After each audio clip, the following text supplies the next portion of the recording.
Hello everybody, welcome back to the channel. So in today's video, we are going to be talking about Gavi, and we do have some great news, some amazing, great news, because our boy is coming back to the pitch very soon. And it says here, according to multiple sources, that Gavi has already finished the first phase of his recovery process and the sensations are very good. There have been no setbacks or incidents to take into account so far. He will begin the second phase now, which is the most delicate and dangerous phase. His workload will be increased. Pain and inflammation cannot be ruled out here. In this phase, his scheduled return to training on grass again will also begin to be determined. Nobody will take any risk with his recovery. The idea is that when he returns to group training, he does it only at 100% fitness. And dude, let me tell you, do not rush a single thing, because the amount of pain that Barcelona fans has to go through in the past 6 months has been immense, mainly because we lost Gavi over a stupid friendly, a friendly that did not mean anything. And because it did not mean anything, Gavi was not even supposed to be there in the first place and play, and that is how he got his 9-month injury. And many sources have also claimed that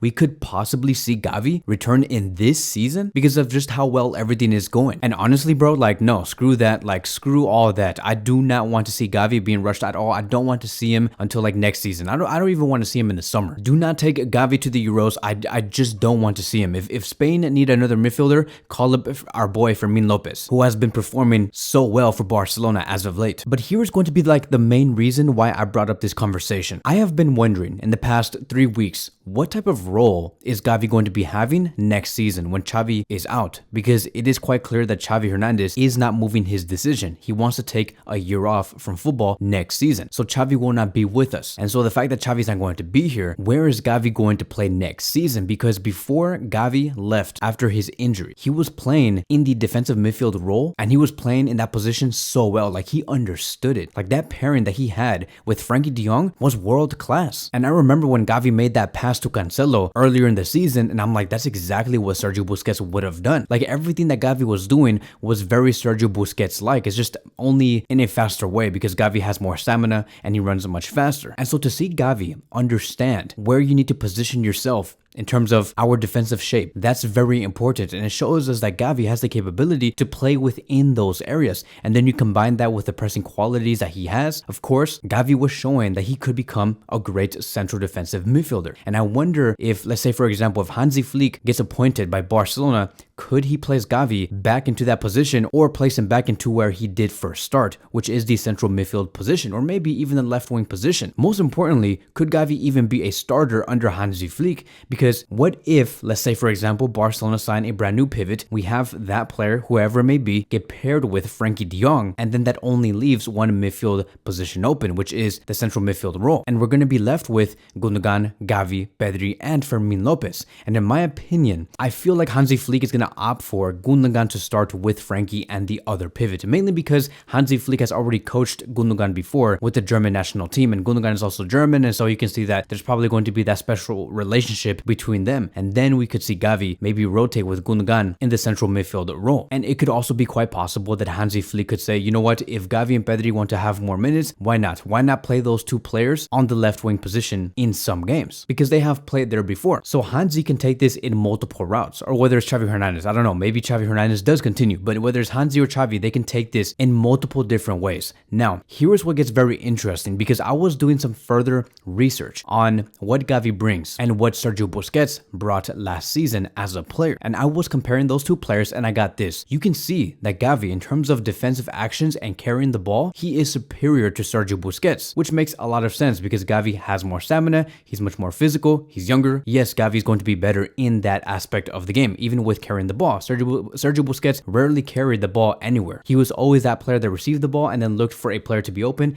and he passes that ball to that player perfectly. And then in the other realms of the game, Sergio Busquets was of course much more superior in terms of key passes, progressive passes, duels percentage, forward passes, the forward pass completion rate. It makes sense because Sergio Busquets is a world-class central defensive midfielder, one of the greatest. So I'm like, okay, maybe Gavi cannot exactly replicate what Sergio Busquets brought. He can grow into that role, but dude, next season is going to be next season. We cannot wait for Gavi to upgrade at this level in about 6 to 7 months, and in those 6 to 7 months, he's going to be out of the game. There's just no way. It's impossible. But what if, right? What if you can find what Sergio Busquets brought within 2 players, which is Gavi and Frankie de Jong, because once I added Frankie de Jong to the mix, who is colored in red, you can see that Frankie de Jong takes up all of the talents that Sergio Busquets had. And so when you combine Frankie de Jong and Gavi, you can see that they both completely cover Sergio Busquets' graph. And so I'm like, okay, there you go. That is what you need. Yes, this is showing us how great Sergio Busquets was, but also we can also see that Barcelona can bring what Sergio Busquets brought, but within 2 players, within Gavi and within Frankie de Jong. The only thing you do have to do is pair them together and you have the same result, because stats don't lie, numbers don't lie. The numbers of Frankie de Jong this season overpowers the numbers of Sergio Busquets from last season when it comes to key passes, progressive passes, forward passes, carrying the ball. It's amazing. So what if the answer is already in Barcelona in terms of having a real balanced midfield? It's just that we need to have the correct players in place and in the correct positions, and also of course available, because Gavi is injured. Maybe the reason why Gavi and Frankie worked so well earlier this season was because it brought balance in the midfield, and maybe we were starting to see something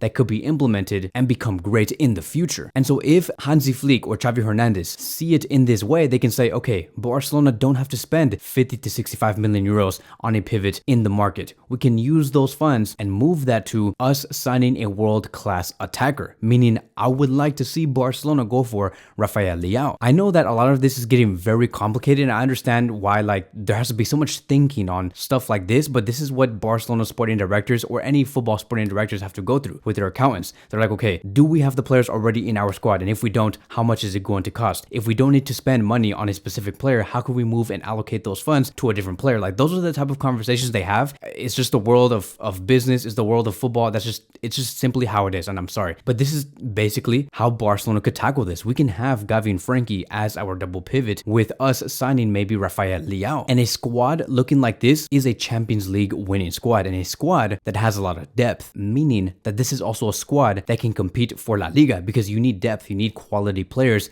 behind the starting 11. Seeing Vitor Roque as an option behind Lewandowski is amazing. Seeing Lamine Yamal as an option behind Rafinha is amazing. Seeing Ferran Torres as an option behind Leao is also amazing. Pedri and Fermin Lopez being an option behind Gundogan. Why not? So speaking about the next season, this is what's also going to allow us to introduce the conversation of Hansi Flick and who Barcelona could sign in the coaching world. And here are going to be the latest updates. It says here, according to Sport, that Barcelona have entered the final stage of the process of selecting a new coach. There are only 4 candidates, and that is Hansi Flick, De Zerbi, Nagelsmann, and Tuchel. But as we all know, the one coach that is being eyed the most and being negotiated with the most, it is Hansi Flick. And Adrian Sanchez said this earlier today. Hansi Flick has asked his agent Pini Zavi to do everything he can for him to sign for Barcelona.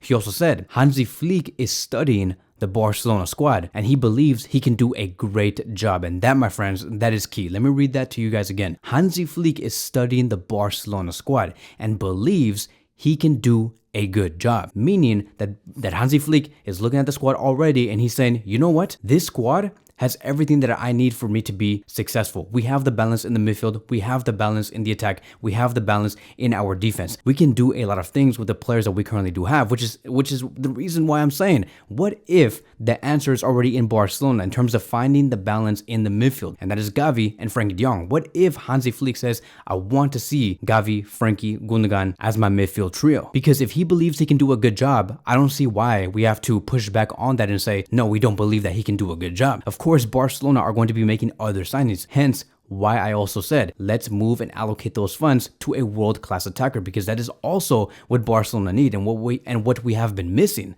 this season. Now, many have been asking about De Zerbi, because I know that there are some people that do like De Zerbi, and same here. I do like De Zerbi also. I just prefer Hansi Flick. But it says here, according to the sources in Germany, that De Zerbi could leave Brighton in the summer due to a release clause.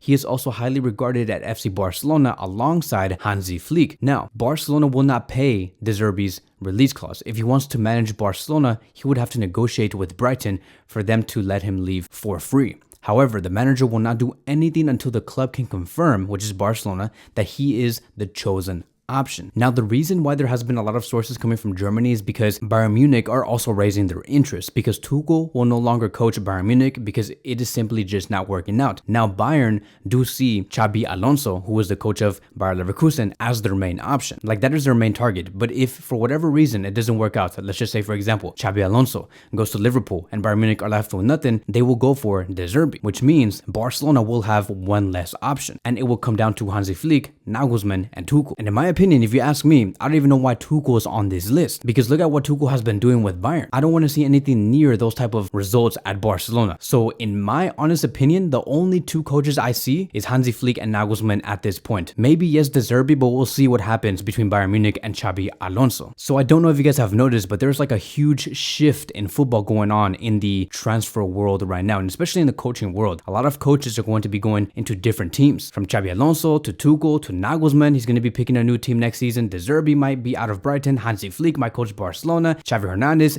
and Jurgen Klopp are going to be taking a rest. It's a huge shift, and it's going to be so exciting to see who Barcelona are going to be landing in the summer. But that is going to be your latest news for today. Thank you guys so much for watching, and I will see you guys in the next one.